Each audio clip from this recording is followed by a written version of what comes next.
Hello everyone, welcome to Fundamental and Principle of the NDT course. And in the week 1, lecture 4, I will introduce a case study which is also a term paper for this. Uh, Liberty ship is the particular case study I would like you to do as being shown here.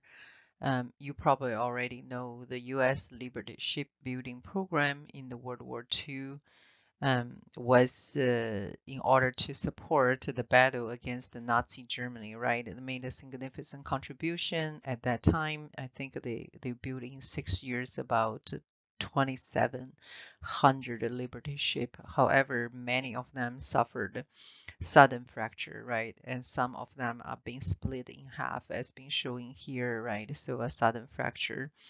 Um, so this actually has really leads to the revolution study of the fracture mechanics, which we will talk about in week 2.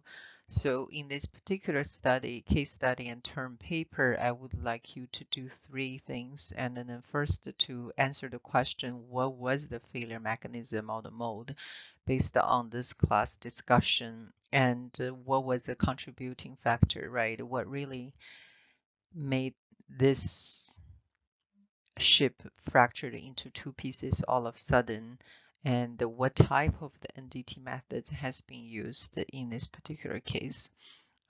So with that, I would like to wrap up this case study, and I'm expecting each of you submit a term paper. And then we have very specific requirement of the term paper.